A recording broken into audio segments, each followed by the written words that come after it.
Boa noite, amigos. Estamos de volta no canal Mundo 360 e hoje, quarta-feira, é uma noite de gala, é uma noite de festa, é uma noite super importante. Até estava dizendo para o meu convidado que está até nervosa. Hoje, o nosso convidado é o filósofo queridíssimo Luiz Felipe Pondé, e nem poderia ser outra pessoa para a gente começar aqui no canal a ter conversas um pouco mais aprofundadas sobre os problemas do mundo. Esse é um espaço para a gente falar do mundo, né? O canal é Mundo 360, mas quando a gente fala do mundo, não fala só sobre a perspectiva das relações internacionais, da política internacional, do direito internacional, da economia internacional. Todos esses temas são temas óbvios, né, para um canal que quer falar sobre o mundo, mas não é óbvio e até mais importante a gente falar sobre o homem no mundo, né? Porque o mundo só existe, nós só estamos aqui porque nós somos indivíduos, nós somos pessoas que queremos ter o nosso lugar. Então, é muito importante falar sobre o homem e sobre o homem enquanto indivíduo, enquanto diferente, que somos uns dos outros, e o homem também no grupo, na coletividade, na comunidade, nas redes, nas massas. Então, ninguém melhor para nos fazer entender o papel do homem hoje enquanto indivíduo diferente e enquanto participante das massas do que esse grande filósofo, Luiz Felipe Pondé, que nós temos a sorte de ser brasileiro e nós, paulistas, ainda muito mais de ter ele pertinho aqui em São Paulo. Então, muito bem-vindo, Pondé. Hoje é uma noite de festa para todos nós. Maristela, é um prazer estar aqui com você, eu agradeço o convite, tenho certeza que a gente vai se divertir nesse tempo aqui, falando sobre o ser humano. Muito obrigado. É um tempinho curto, né, porque é um privilégio sempre estar com você, e eu vou te contar um segredo, assim, para todo mundo. Eu sempre peço para o entrevistado contar uma coisa engraçada dele, mas eu vou começar hoje contando uma coisa engraçada minha. Uma vez, numa entrevista, o entrevistador me perguntou assim, muito a queima-roupa, achando que eu ia demorar para responder. Bom, Maristela, mas se você fosse para uma ilha deserta, quem que você levaria? O que você levaria? E eu respondi sem pestanejar, todos os escritos do Pondé. Aí ele disse, mas todos os livros? Eu disse, não, todos os escritos. Sejam livros que ele já publicou, o que ele está escrevendo agora, né? As peças, os roteiros, eu levaria tudo. Ele disse, puxa, você já sabia isso, então, porque você respondeu muito rápido. Eu disse, eu não tenho nenhuma dúvida do que eu levaria para uma ilha deserta. Esse é o apreço que eu te tenho. Bom, Pondé, eu pensei da gente conversar sobre, aproveitando o privilégio da sua presença, sobre o homem, né? O homem é o centro das nossas preocupações, o homem tem que voltar ao centro de todas as discussões, sobretudo quando a gente fala sobre o mundo, sobre os problemas do mundo, sobre justiça global, sobre relações internacionais. A importância é o homem enquanto ser individual, enquanto diferente uns dos outros, e o homem também, enquanto grupo na sua coletividade. Então, para a gente começar essa conversa, eu retomaria um texto que eu gosto muito, e sei que você gosta também, A Psicologia das Massas, do Freud, que foi escrito em 1921, né? Então, nós estamos completando 100 anos agora, em 2021, né? Um texto de 1921, no qual ele fala da psicologia das massas e a análise do eu, né? Então, é muito bacana quando a gente lê o título completo, porque é a psicologia das massas, então, o homem enquanto membro de um grupo, de uma massa, de um coletivo, mas também o homem enquanto indivíduo. Então, eu queria retomar esse texto que está fazendo 100 anos agora, e perguntar para você se você acha que ele está ultrapassado, afinal de contas, são 100 anos. O que você atualizaria se você tivesse essa oportunidade, ou se você acha que ele ainda é atual? Olha, Maristela, e começando pelo texto do Freud, a gente tem primeiro que lembrar que esse texto de 1921, o Freud está logo depois da Primeira Guerra Mundial, né?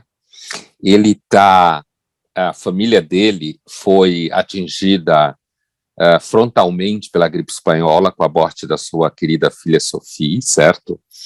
E então esse contexto, o Freud, quando ele começa a trabalhar, inclusive digamos, a nova teoria das pulsões dele, ou a última teoria, quando ele introduz a concepção de pulsão de morte, e que ele fica bastante impactado com todo o processo da Primeira Guerra, eu acho que uma primeira característica do Freud, quando se pergunta se eu acho que ele é atual, eu acho que o Freud ele é mais atual do que os atuais, né? E, inclusive, porque ele capturou uma tendência naquele momento que era justamente as pessoas quererem fazer parte de grandes movimentos sociais, se identificarem com grandes movimentos sociais. Olha só, desde o final do século XVIII, na Revolução Francesa, até a Primeira Guerra, e depois ele vai ver, e a gente vai ver na história da Segunda Guerra, a Europa passou por um processo que o filósofo, jurista, cientista político Tocqueville, em 1848, na Revolução de 48 em Paris, se referiu como o mal do século XIX. Isso Tocqueville falando em 1848. Né? Estamos aí em 1848, estamos aí cerca de 8 anos antes do Freud nascer. Né? O Tocqueville diz assim: o mal do nosso século é a inquietação dos espíritos. Né? E a tentativa de resolver essa inquietação através de revoluções sociais, não políticas. Isso eu falo Tocqueville. Por que eu estou falando isso? Porque tem um processo histórico extremamente disruptivo na Europa, e a data didática é 1789, com o início da Revolução Francesa. Esse processo disruptivo em que você tem um desencaixe de modos de vida que repetia a sociedade e as formas sociais há milênios, grosso modo, e o Tocqueville já identifica, em 1848, que havia uma tendência a se querer resolver a inquietação dos espíritos, como ele fala, se identificando com grandes revoluções sociais. E o Freud percebeu isso. Anos depois, vendo ainda mais coisas que o Tocqueville tinha visto, de certa forma, porque ele está à frente no tempo. E eu acho que essa é uma das questões que são uma questão que é super atual no texto do Freud, perceber o peso que é o eu. O eu é um peso, é um trabalho. Tem um outro autor que escreve já nos anos 60 e nos anos 70, o inglês chamado Michael Oakeshott, que quando ele volta ao tema da relação entre homem e massa, né, é claro que há também o Elias Canetti, que vale referência, o Michael Oakeshott vai se referir de uma outra forma, era um filósofo da filosofia política e da história, mas essa mesma questão que o Freud apreende, que o ego além de ser um sintoma, né, é um trabalho a ser realizado. E uma das formas em que esse trabalho, a serviço do desejo de dissolução do eu, né, que inclusive lá no esboço de psicanálise, publicação póstuma, em 1940 já, o Freud fala que um dos trabalhos da pulsão de morte é justamente a tentativa de dissolução do eu. Há uma espécie de prazer mortal em repousar na pedra, em deixar de ser pessoa. Ser um eu dissolvido na massa é você repousar na indiferenciação, na completa e total, aquilo que o Elias Canetti, discutindo o mesmo tema, né, o prêmio Nobel, também dentro do século, um judeu búlgaro, também dentro do século XX, vai se referir ao processo de produção de uma mancha sombria, que é a massa, onde as pessoas, ao fazer parte dessa mancha sombria, elas simplesmente não precisam mais fazer o trabalho da identidade. E aí a gente vai chegar numa coisa, Maristela, que eu acho que tem a ver com o que você pergunta, o que poderia ser atualizado de alguma forma, e poderia ser atualizado porque o Freud está escrevendo em 1921, ele tem os elementos da época em que ele está vivo, né? Então, se toca em redes sociais, isso, sem dúvida nenhuma, vai muito avante. Mas essa percepção do Freud de que ser um eu é o resultado de um longo trabalho traumatizante, extremamente vinculado à relação entre uma série de traumas ao longo da vida e da construção, digamos assim, da história primitiva do sujeito, né? Esse processo encontra na identificação com a massa ou com os grandes grupos uma forma de repouso na pedra, no silêncio, apesar de ser barulhenta. Qual é esse silêncio? É porque eu deixo a massa falar em mim. Ela fala no meu lugar. E abrir mão de ter que falar na primeira pessoa pode ser um alívio, muitas vezes. E o Oakeshott, que eu me referi, o Michael Oakeshott, ele percebeu isso muito bem, chegando a dizer que a massa, na verdade, odeia o indivíduo. Ela odeia o indivíduo porque o indivíduo, de certa forma, resiste àquilo que ela oferece como sedução. Descanse. Pare de querer falar em primeira pessoa. Falar em primeira pessoa só dá trabalho. Né? É por isso que os políticos falam em nós, então. Nós não vamos nos jantar hoje, nós não vamos amanhã ao encontro do partido. O plural majestático. Né? Mas aí eu acho, uma última coisa que eu queria dizer em relação a isso, pontualmente, assim, o Freud, ele, além de perceber essa dinâmica e ter percebido aquilo que Tocqueville falou em 1848, que é a inquietação do espírito que os europeus viviam no século XIX e dentro do século XX, levava as pessoas a querer viver revoluções sociais e fazer parte de grupos, certo? O Freud percebeu algo, Maristela, que, às vezes, nem os discípulos do Deleuze ou do Derrida perceberam. Que é assim, fazer parte de uma massa ou de uma bolha, como se fala hoje em relação a redes sociais, é uma espécie de alívio ao peso de ter uma identidade, mesmo quando você fala em nome de identidades. Que aí vem uma questão completamente contemporânea. La différence, a qual você fazia referência, ser diferente hoje foi inteiramente capturado pela dinâmica que o Freud percebeu, que o Tocqueville percebeu, que o Oakeshott percebeu, que o Elias Canetti percebeu, que é a seguinte: eu posso falar teoricamente sobre a diferença, mas no plano da praxis ou da prática, eu praticar uma indiferenciação, ou seja, todas essas pessoas ou esses grupos que hoje criam signos e totens e falam o tempo inteiro como um jogral, eu, fulano, ou pertencente a tal grupo, exijo como parte do meu grupo, entende? O Freud percebeu que havia um gozo, certo? Falando psicanaliticamente, inclusive, havia um gozo em você pertencer à massa e que esse gozo, ele, inclusive, trairia as supostas boas intenções da diferenciação. E isso que muita gente boa não percebeu de lá para cá e continua não percebendo, que esse jogo da discussão identitária é, na realidade, uma discussão identitária sobre bolhas, sobre massas, em que os indivíduos, irredutíveis a qualquer forma de solução, não conseguem existir. Eles têm que subsumir na massa que se diz diferenciadora, mas a realidade não é. Então, eu diria que talvez se o Freud estivesse escrevendo hoje, seguramente ele teria percebido esse jogo. Por quê?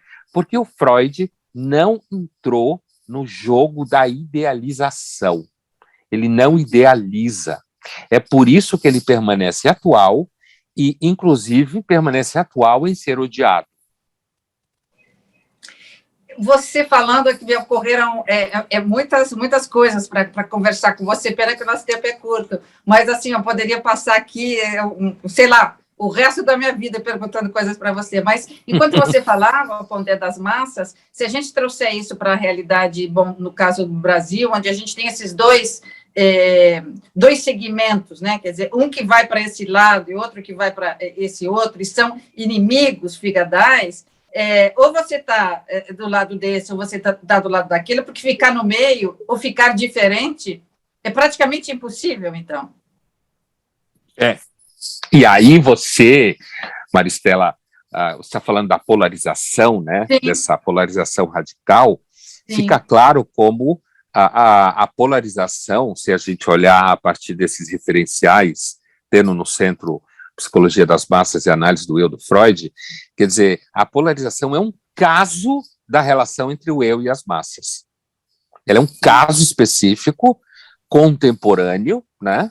Apesar de que, quando você analisa os textos do Tocqueville, seja o texto dele sobre a Revolução de 48, que são as suas memórias, seja o texto dele sobre a Revolução Francesa e o Antigo Regime, seja o texto dele mais famoso, que é a Democracia na América, ele percebeu ali, naquele processo de constituição do novo mundo, ou da tal democracia, né, que havia uma tendência a polarizar as posições sociais. Ali já havia essa tendência, né? Porque se eu sou A, e eu tenho absoluta certeza que A representa as forças do bem, você necessariamente é menos A. E, portanto, você necessariamente representa as forças do mal. E, no meio disso tudo, existe a violência política, que está sempre presente, seja em A ou menos A. A política é sobre violência, sobre poder, sobre violência. É isso que está em jogo. Portanto, a política ela está sempre entre o serviço à pulsão de morte, que é o poder, a destruição, e, ao mesmo tempo, a tentativa de conter esse processo de violência e destruição, estabelecendo certas instituições eternamente imperfeitas, eternamente mais ou menos consistentes, que a gente consegue sobreviver no meio da violência que caracteriza a política. Então, a polarização ela é sempre violenta, ela é sempre identitária, e o eu, quando você diz, se você ficar fora dos polos, você vai deixando, você vai perdendo espaço, né, de certa forma, é porque esses espaços, eles estão ali circulando na violência da política e, cada vez mais recentemente, eles estão circulando na violência do mercado, certo? Porque o mercado, ele também se acomoda à polarização política. Ele também segue a polarização política. Ele percebe os movimentos da polarização e entende que ali existem nichos a serem explorados. Então, a polarização política, ela reproduz o dinheiro, ela abre espaços de investimento. Então, você vai perdendo, de fato, espaço. Por quê? Porque o indivíduo, enquanto tal, e o Oakeshott percebeu isso muito bem, o indivíduo, enquanto tal, ele não é uma grande invenção para as massas econômicas. Não é. Aparentemente, no começo do discurso liberal, parecia que era, mas ele não é. E isso é claro quando você debate, por exemplo, a questão do marketing digital, a questão dos algoritmos, a coisa de cada vez mais a gente ficar confortável em serviços que agenciam o nosso desejo, certo? Inclusive, desejos supostamente diferentes. Ou seja, eu sou uma pessoa diferente, eu só compro em loja tal, onde todo mundo diferente compra, certo? Sim. Portanto, nós somos todos diferentes juntos, né? Sim. Nós temos signos que fazem, significantes, que descrevem a nossa diferença, que na realidade não existe. porque ela está sempre sendo subsumida no processo de massa, e o consumo é um processo de massa, mesmo que customizado. Farsa. É uma grande farsa. Eu acho que não há dúvida que há uma dimensão farsesca no mundo, né? O Platão, ele já se referia à democracia como teatroncracia, quer dizer, um regime político teatral. É verdade. Certo? Que há uma dimensão teatral no jogo. Isso tem que ser muito bem entendido, porque as pessoas que continuam operando na idealização, porque a idealização serve a um eu que quer ver a si mesmo como uma coisa linda e o melhor ego que já caminhou na face da Terra, né? Então, essa idealização, a gente tem o tempo inteiro que dizer, olha, ao perceber que a democracia é um regime teatral, portanto, farsesco, ela é, ao mesmo tempo, um regime institucional que tenta limitar os poderes, porque o poder, ele é, por excelência, concupiscente, como se fala em filosofia, né? Concupiscente no sentido de que ele deseja tudo para si, né? Ele quer os espaços e os elementos para si. Então, a gente tem que repetir, olha, o fato da democracia ser farsesca não significa que se conheça um regime melhor do que ela. É o homem que não tem solução e não tem cura. Pondé, quando você falava das massas, logo me surgiu assim a figura do líder das massas, né? O líder das massas, seja ela qual for, da direita, da esquerda, ele tem consciência que ele é um grande hipnotizador e que o que ele está fazendo com os vários eus que estão ali, ele tem consciência do seu poder, ou não, ele vai mesmo pela pulsão mesmo, né, de vida. Eu quero poder, eu quero seguir, eu quero ser isso, eu quero ser aquilo, eu quero viver, eu quero... Ele tem noção de que ele está hipnotizando, ele tem noção de que ele tem uma massa pouco crítica e mais hipnotizada, até romantizada pela figura do pai da horda, né, do pai, daquele pai todo-poderoso. Ele sabe disso ou ele está indo de forma inconsciente em busca do poder? Eu acho que ele não precisa ter consciência para exercer esse poder. Então, ele não precisa, como skill, certo? Ele não precisa. Ele não é um mágico, então, um hipnotizador. Ele age dessa forma porque ele gera um impacto, um impacto que é da ordem do afeto, inclusive, da ordem do irracional. Você veja, por exemplo, o Shakespeare dizia que existe método até na loucura, né? A gente percebe que, hoje em dia, a gente aqui no Brasil, e não só no Brasil, a gente pode dizer que existe método até na estupidez. Certo? Sim. Então, assim, portanto, não acho que ele precisa ter consciência do que ele faz. Ele até pode ter. Ele até pode ser alguém mais lido, ou alguém que, por temperamento, tem uma percepção mais sutil da realidade, que às vezes isso depende de temperamento, não só de formação. Então, tem pessoas que têm pouca formação, e, inclusive, quando se fala em ancestrais, em avós e tudo, e muitos de nós lembram de sutilezas de avô e avó que não eram bem formados do ponto de vista formal da formação, né, que a gente adquire em escola, universidade, pós-graduação, o diabo 4, mas eram pessoas que tinham uma percepção sutil da realidade. Então, assim, eu acho que não, ele não precisa ter consciência. E ele não necessariamente sabe, no sentido de uma consciência construída do que ele está fazendo, mas funciona do mesmo jeito. E aí, essa tua pergunta, né, ela me leva de volta, quando eu fiz referência ao Michael Oakeshott, ele tem um texto, um livro, chamado Racionalismo na Política e Outros Ensaios, e esse livro, ele trata, inclusive, desse fenômeno do líder das massas. Né? E quando ele trata desse fenômeno, ele diz que uma das características desse líder é porque a ideia do indivíduo como uma pessoa diferenciada das outras, que foi posta em circulação pelas revoluções burguesas, pela ideia de que eu também tenho direitos, eu também sou alguém, e não só o conde ou a condessa, certo? Todo o processo de produção da democracia, no sentido largo do termo. Então, assim, o Oakeshott, ele diz claramente que o líder das massas é alguém que encarna uma idealização de um indivíduo poderoso, mas que, na realidade, ele não tem nada de absolutamente indivíduo, porque o indivíduo, no sentido de alguém que tenta falar em primeira pessoa, não consegue ser um líder carismático desse. Ele não consegue, porque, inclusive, ele não vai ser amado pelas massas, porque, inclusive, ele dirá coisas que as massas não conseguirão acompanhar, não conseguiriam entender.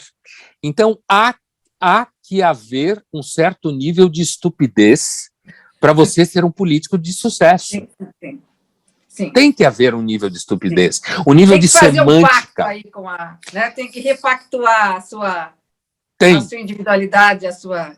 Exatamente isso. Você tem que pactuar a semântica, certo?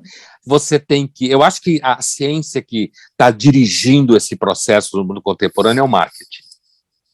O marketing, ele é a ciência social aplicada do século XXI. Né? E ele domina e vai dominar cada vez mais. Porque ele é o terreno onde as massas se veem como belas, se veem como criativas, se veem como disruptivas. E na medida que a parceria com o capital, o dinheiro e o crescimento da economia é direta, a tendência é que as massas, esse processo de destruição do eu, certo? Do que eu chamei de repouso na pedra, na estupidez, que caracteriza as massas, ele tende a crescer cada vez mais. Então, o Oakeshott diz o seguinte: esses líderes das massas, eles são o anti-indivíduo por excelência. O anti-indivíduo por excelência. Ele captura a expectativa que as pessoas têm de ser relevantes, o que é muito difícil conseguir na vida. Olha só, Maricela, outro dia eu vi um comercial de uma grande marca na TV, né? Não nas redes sociais da TV, mas também circula nas redes sociais, que você tinha vozes de jovens, e aí você vê todos aqueles jovens, meninos e meninas, todos lindos e lindas, de todas as cores, de todas as orientações, com todo tipo de roupa e cabelo, certo? Aquela diversidade linda circulando pela tela, e uma frase que eles repetiam é: eu quero deixar a minha marca no mundo. Olha que mentira do cacete. Quem é que consegue deixar uma marca no mundo? Sim. Certo?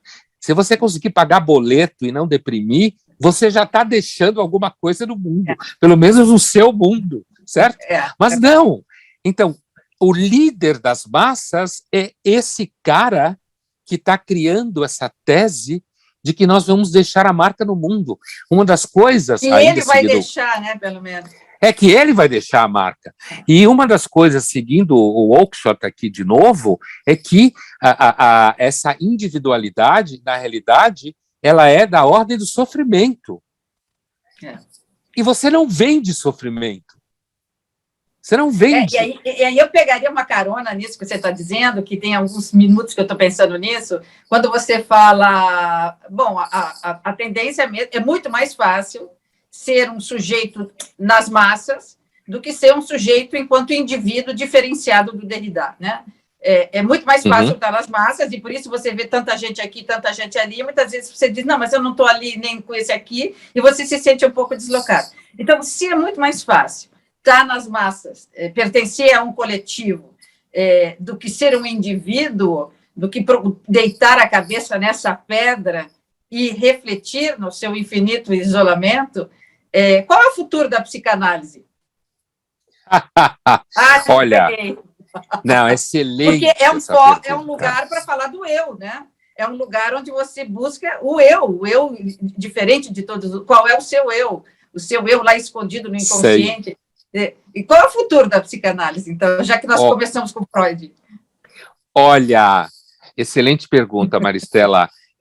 Eu tive a chance, há pouco tempo atrás, talvez 2, 3 meses atrás, eu lembro bem, de debater essa questão com alguém que foi um dos melhores professores que eu tive na minha formação, que foi o psicanalista Jorge Forbes, certo?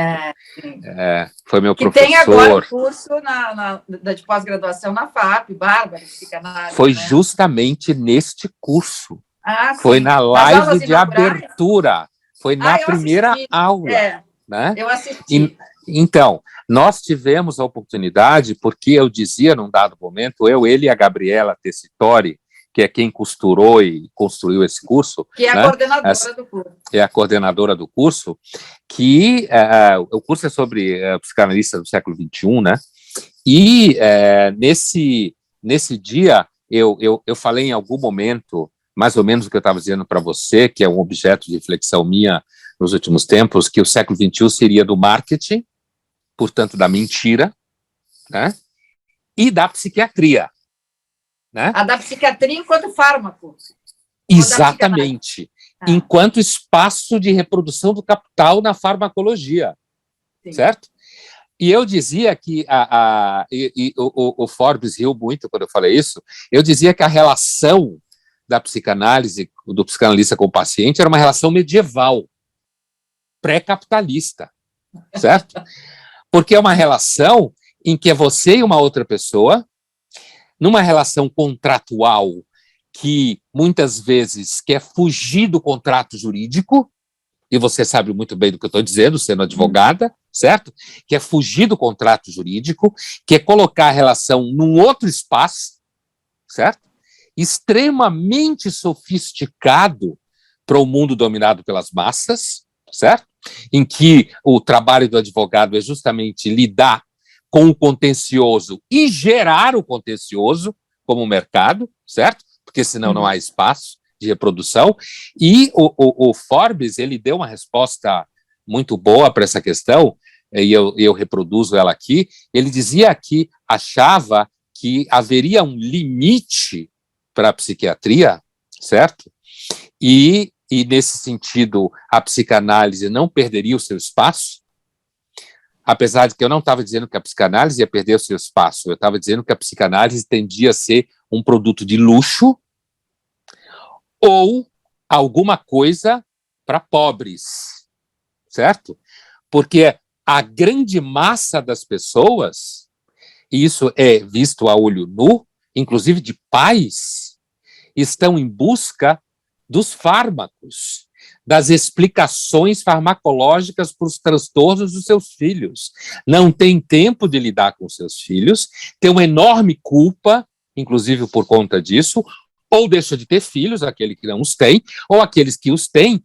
O resultado é que você tem um mundo do mercado psi, em que o psicólogo manda o paciente para o psiquiatra, e aí você cria uma parceria e manda para o neurologista, e aí você tem, e aí para outros profissionais relacionados, e esse universo, se você pegar uma psicanalista hoje que não é médica, certo? Portanto, não medica, ela cria uma parceria com o psiquiatra, que medica, e em retorno o psiquiatra manda para terapia, certo?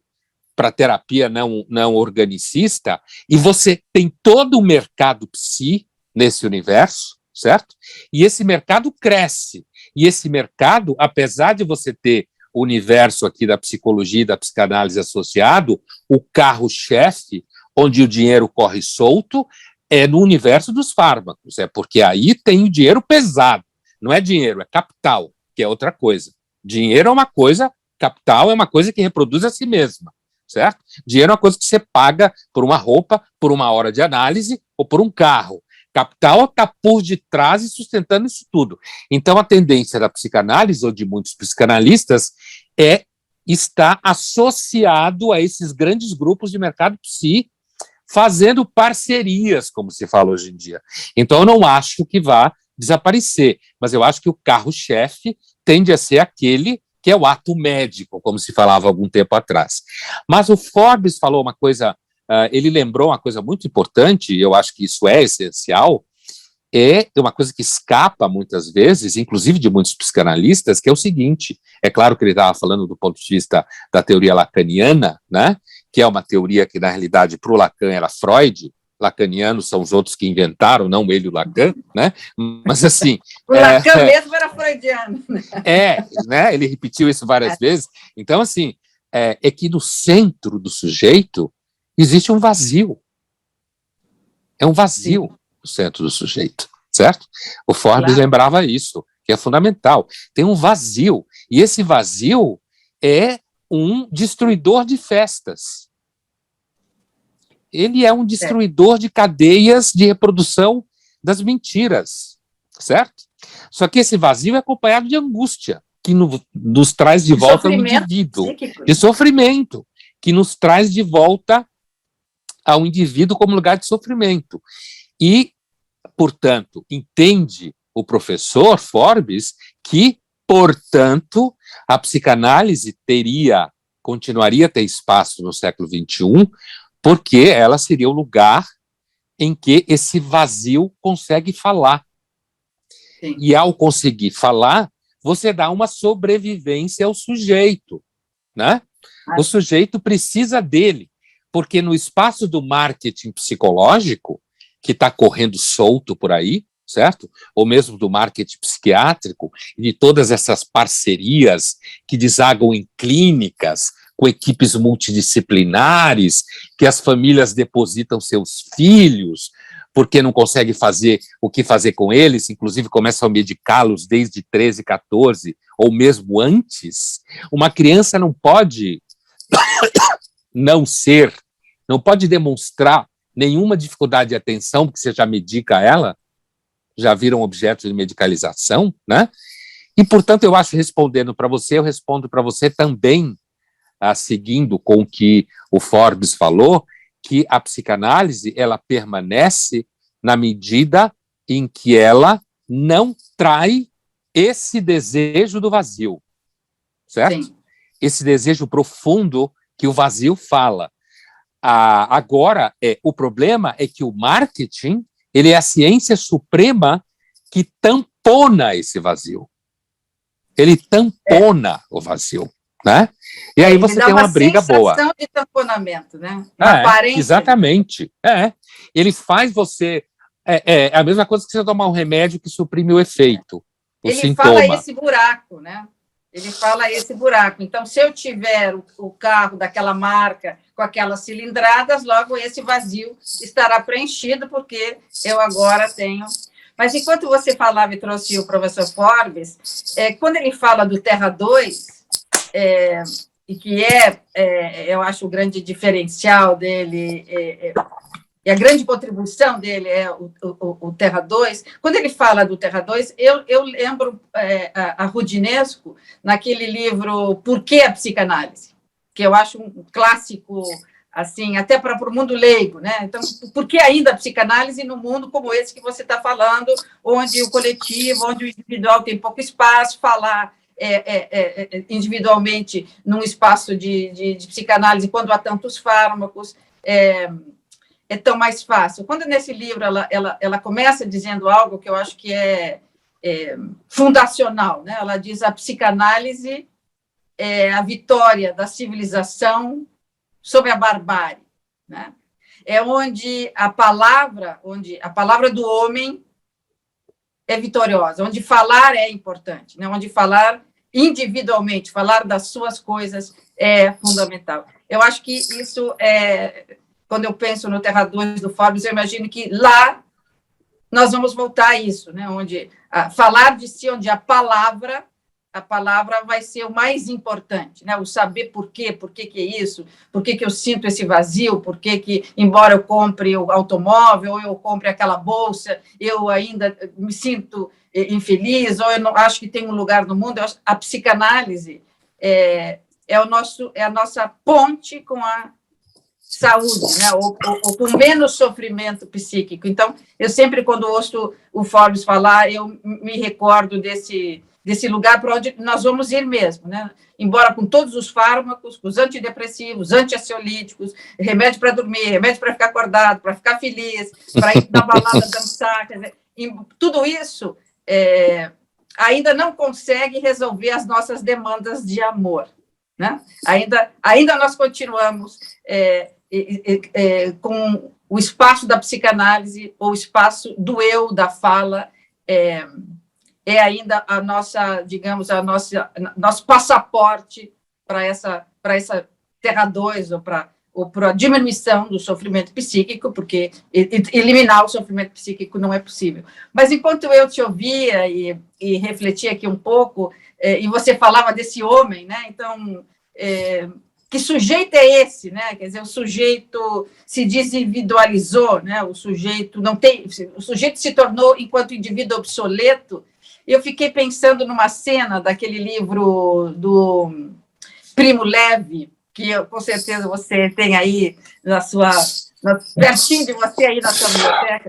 Tem um momento no Primo Levi, onde que ele está lá, né? Naquele campo de concentração horrível, e está tão frio, e ele tem tanta sede, fome, e aquele lugar é tão horrível, tão opressor, e ele está com tanta sede ali naquele momento, e ele está olhando por uma janela, e fica uns floquinhos de neve, assim, você lembra? Tem uns floquinhos de neve, e ele pega um floquinho de neve assim, e põe, né, na boca para matar a sua sede, e talvez até um pouco a sua fome, né? Sentir aquele contexto, né? Aquela contextura daquele bloquinho. E aí, no que ele bota assim na boca, o soldado lá do nazista, o soldado nazista, vai dar um tapa assim e tira aquele floquinho de neve, de água da boca dele. E ele diz, né? Ele olha assim para o soldado e diz: mas por quê? Né? É água, é neve, é da natureza, tem tanto. Ele pergunta por quê? E o soldado diz: aqui não tem porquês. Por que me ocorreu isso agora? Nós estamos num mundo em que nós caminhamos para os desporquês, não importa mais, os jovens não perguntam mais por quê. Eles abrem o celular e está lá Google, né? Por que a pipoca pula? Não sei se ele tem curiosidade, mas ele não pergunta mais para nós, ele não se pergunta por quê. Você acha que nós caminhamos para uma desculturalização, um desinteresse pelos porquês, pelas razões, pelas motivações, o porquê das nossas demandas e porque elas são diferentes? Nós estamos nos desculturalizando. Embora o Levi foi escrito lá, né? Olha, Maristela, você estava falando, desde quando você começou a falar do Terra 2, eu penso no mal-estar na civilização do Freud. Eu ia terminar que eu acho que é um dos maiores textos já escritos na história da humanidade. Né? O mal-estar na civilização é uma coisa... E aí, mesmo quando você lembra da Roudinesco, quer dizer, a psicanálise é a vitória da palavra contra a barbárie, a vitória da civilização, eu não tenho tanta certeza que a civilização seja tão vitoriosa. E aí eu volto ao Freud que eu falava no começo. A gente não pode esquecer que a civilização traz junto com ela o mal-estar. E a oposição à civilização não é o bem-estar da barbárie, é a barbárie e a mentira das massas. Então, eu, inclusive, já tive também a chance de debater num outro ambiente com o professor Forbes essa questão do Terra 2, e vi quando foi programa na TV Cultura, e, inclusive, a brincadeira é que eu sou um pouco mais schopenhaueriano do que ele. Né? Então, eu quando olho para a civilização, e acho que, sem dúvida nenhuma, ela é uma tentativa de resistência à barbárie, certo? Ao mesmo tempo, eu olho sempre para o mal-estar da civilização. E o Freud percebeu muito bem, nas suas críticas aos Estados Unidos da América, certo? E ao comunismo, ao mesmo tempo também, que a civilização estava muito bem disposta a querer retirar de si o seu vínculo de irmã gêmea do mal-estar. Eu acho que esse é o problema.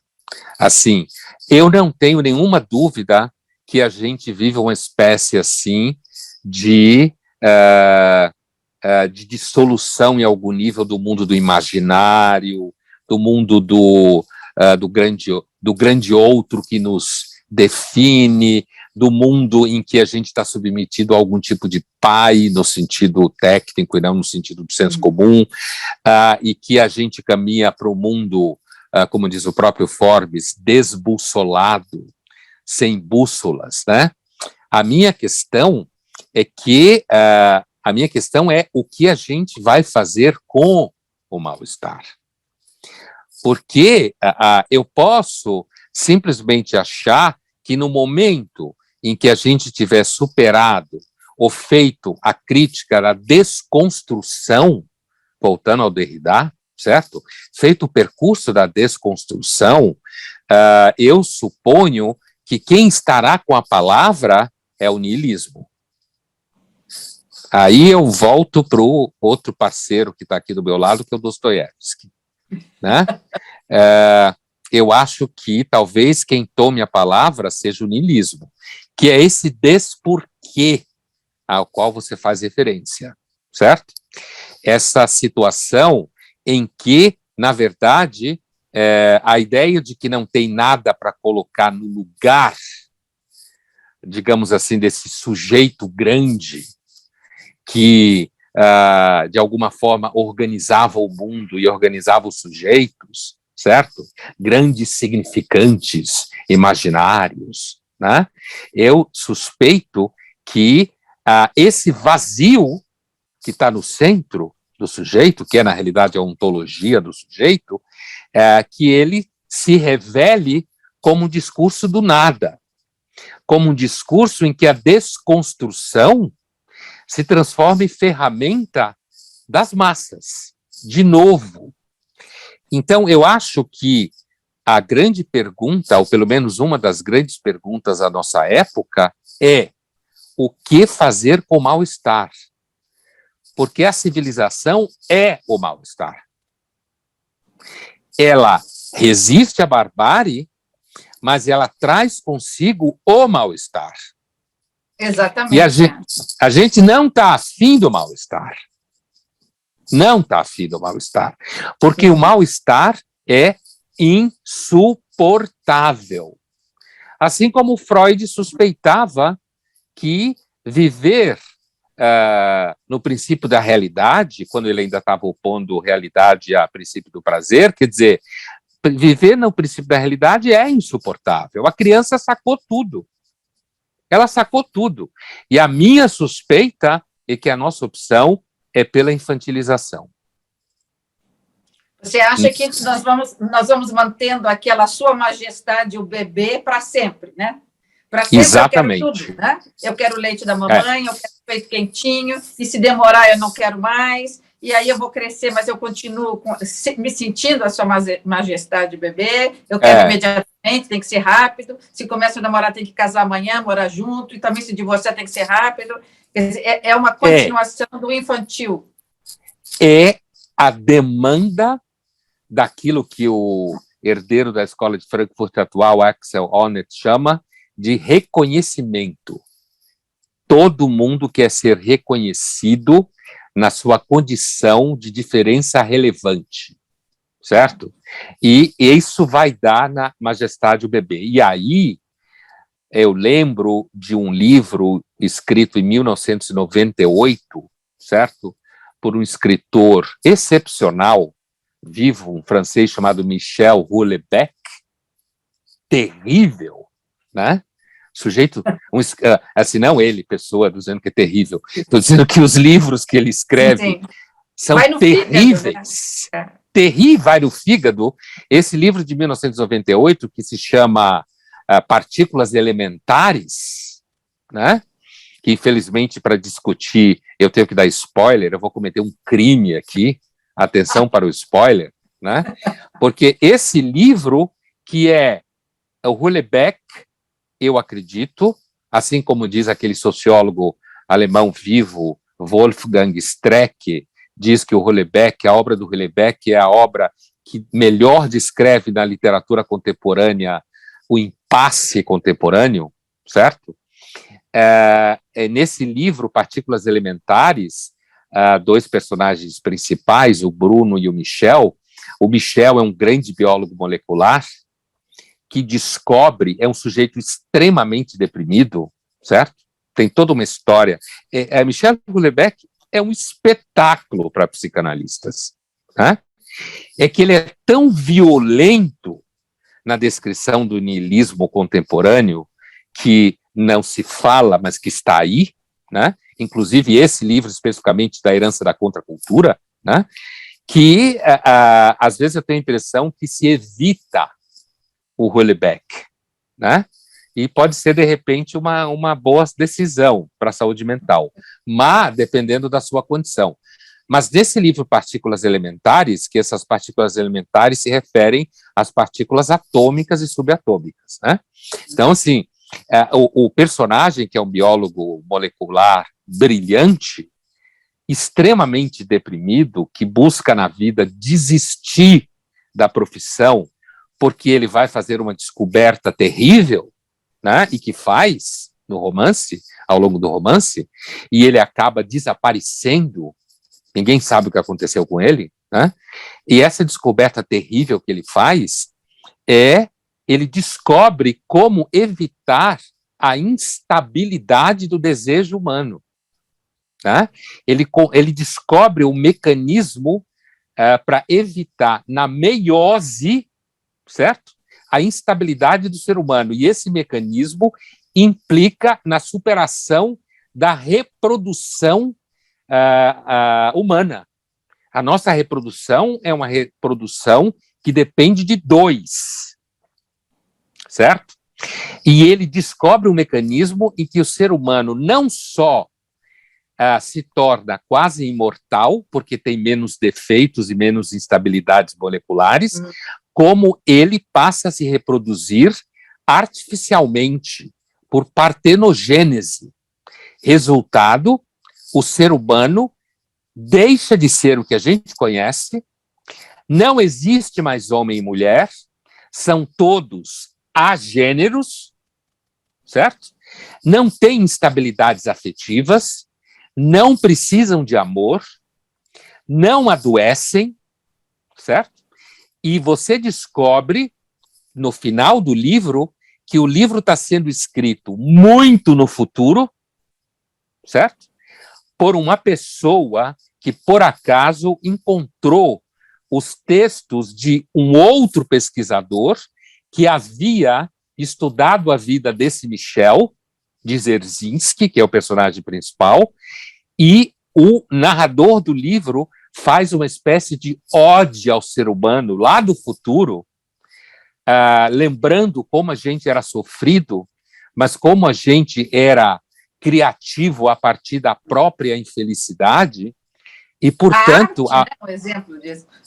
Portanto, a última frase do livro é mais ou menos assim, e, portanto, eu dedico esse livro a este animal tão sofrido que abriu mão da sua existência para que nós existíssemos. Quem são esses nós?